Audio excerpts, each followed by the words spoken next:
ଲକ୍ଷ୍ୟ ହେବ ପୂରଣ ପଛକୁ ନ ଯାଅ ଡରି ଲକ୍ଷ୍ୟ ହେବ ପୂରଣ ପଛକୁ ନ ଯାଅ ଡରି ଇଚ୍ଛାକୁ ତୁମ କର ଶକ୍ତ ସମୟ ଯାଇନି ସରି। हेलो फ्रेंड्स जय जगन्नाथ मु सुनीत विगत 2023 मसीह जो आमर regular high school teacher examination होता से मु अप्लाई करी एवं एग्जाम मध्य देथिली।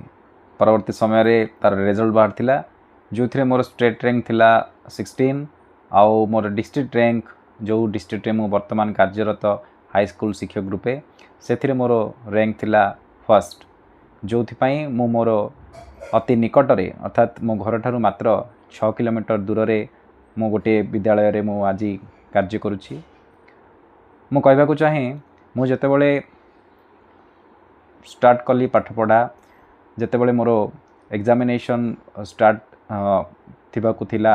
किछि दिन ता पूर्वरु मु दृढ़ संकल्प नहीं जाइथिली जे मु जहाँ भी पढ़ी जहाँ भी एमिति पढ़ी जहाँकि more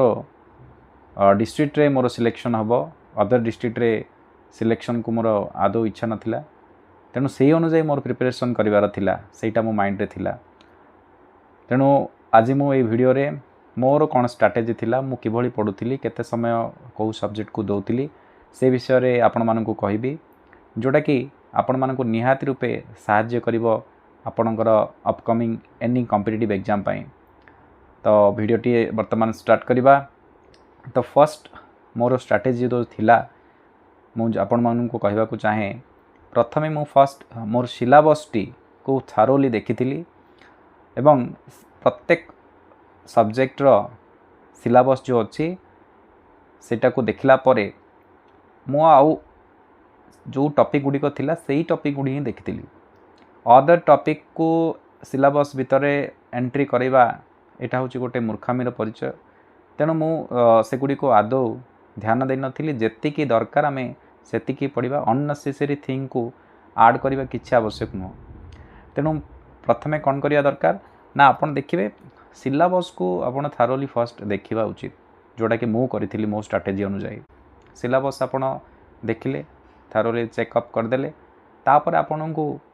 most important thing proper time table बनेबार अछि। तो मु जेतेबेले देखिली टाइम टेबल केमिति करी मोर अनेक कार्य मध्य रोला से भितर बिजी शेड्यूल भितर मध्य मु मोर टाइम टेबल बाहर कली एवं प्रत्येक सब्जेक्ट को मु स्थान देथिली एवरीडे अगेन कहूँ एवरी सब्जेक्ट को मु एवरीडे इनक्लूड करथिली। एटा मो पिला बेलू करी आसे आज मध्य करूची जाकि मते सफलता हेबा पई मते सहाय्य करथिला। जहाँ फल आपण मैंने देखिए मनकर 1 डे 2 डे 3 डे गैप रे आपण अदर सब्जेक्ट को गोटे बयर गोटे जदि एभली करि चलिथिबे पढ़ियापाई ताहले आपन को रिवीजन पाई टिके कष्ट हबो। आपन को आउ थरे मन पकेया को 3 दिन गैप परे मन पड़िबो। तेणु प्रत्येक सब्जेक्ट को मु कौन करथिली ना प्रत्येक दिन टाइम टेबल इनक्लूड करथिली से अनुसार टाइम टेबल करथिली एवं जो भी सब्जेक्ट मोर टिके कष्ट थिला हार्ड स्पॉट थिला सही सब्जेक्ट गुडी को मु टिके अधिक समय टाइम टेबल देथिली। वर्तमान आपण नोट मेकिंग करिवे नोट मेकिंग करबा समय रे देखिबे दीटा जिंस मन रखिबे गोटे हला अंडरस्टैंडिंग आ गोटे किपरि मने रखिबे कारण सब जाक अंडरस्टैंडिंग लेवल क्वेश्चन पचारेनी से किछि माने हमर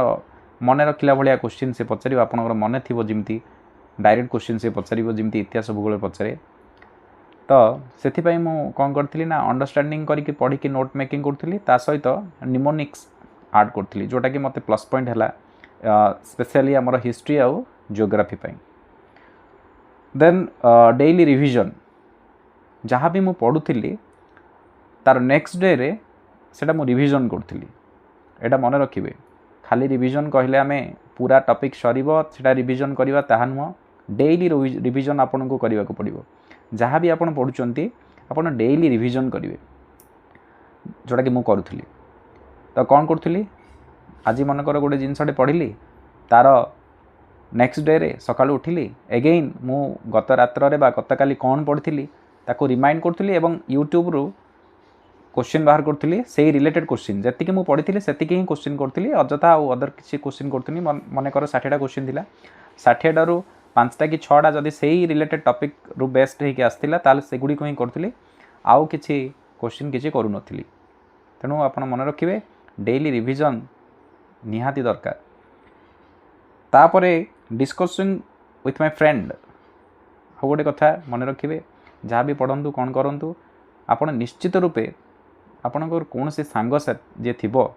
जे कि सी गोटे एस्पिरेंट होइथिबार अछि ता सहित आपण डिस्कस करिया पड़ो इवनिंग रे बा जिते आप गोटे 1 आवर कि हाफ एन आवर समय बाहर करेंगे जहाँ भी सब्जेक्ट आपण मैंने पढ़ुंट से सब्जेक्ट को से सांग मान सहित आप डिस्कस करेंगे जहाँफल से टॉपिकटा आपन स्ट्रंग हम तो यहीटा मु अप्लाई करूली यही भाव मोर स्ट्राटेजी थिला एवं केउ सोर्स रु को सब्जेक्ट पाई केउ सोर्स रु मु पढ़ुली सेटा जानिबा पाई मु एगेन आउ गोटे वीडियो आनिबी आपण माने सेठी देखिबे आ निश्चित रूपे भल लागिबो। धन्यवाद।